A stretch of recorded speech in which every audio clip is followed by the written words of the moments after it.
For a transcript of this episode, training plans, and more, visit marathonsfortherestofus.com.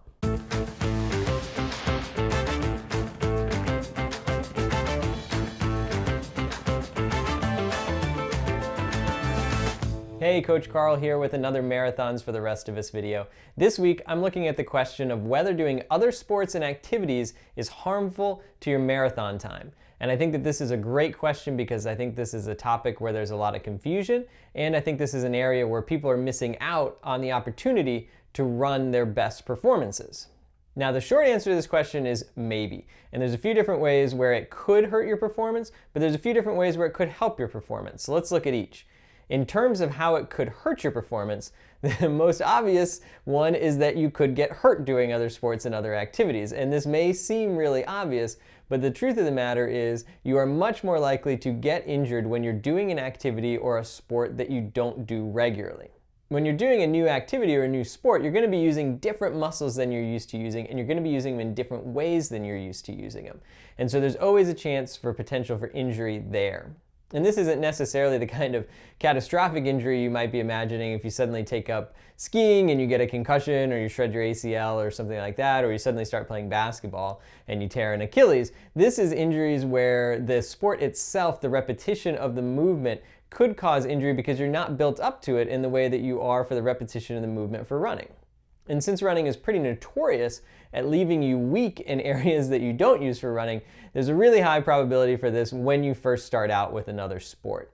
So I think a good rule of thumb here is make sure that you don't take up any new sports, say in the middle of your marathon training cycle. But if it's something that you're used to doing, you've been doing for a long time, the risk of an overuse injury from that activity or from that sport, I think, is relatively low. Now, the other way that doing other sports and other activities could harm your marathon performance is if it takes away energy that you need for your marathon training, or it keeps you from recovering properly from your marathon training.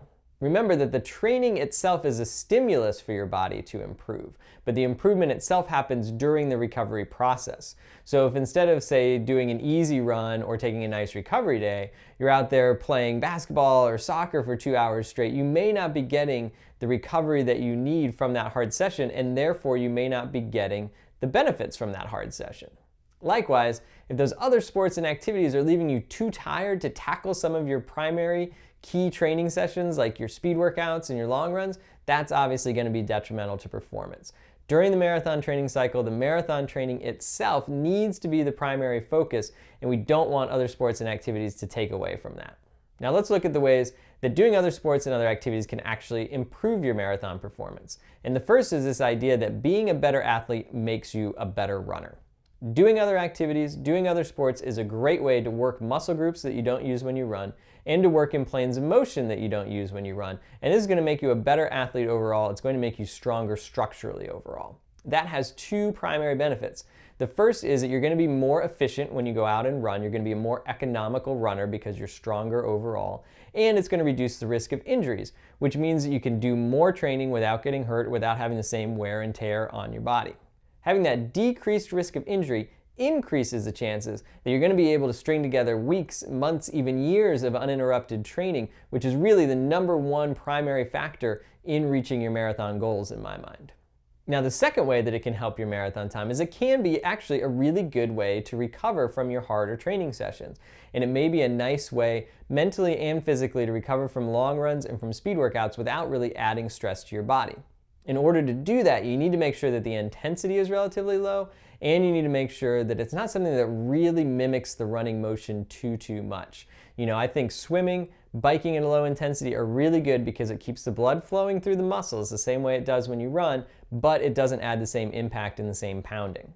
So in those instances, adding other sports and other activities to your routine actually really complements the training that you're doing in terms of running, helps you get more out of it, and therefore helps improve your marathon performance.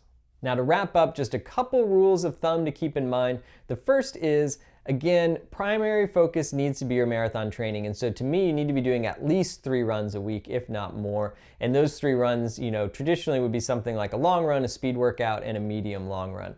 And if you don't have the time or energy to fit those in because of the other sports and other activities, then yes, they are hampering your ability to perform well in the marathon. If they're not, and if you're keeping the intensity low, and if you're getting all the training that you need in for the marathon itself, it can be a really nice complement to that training and actually help you improve your performance.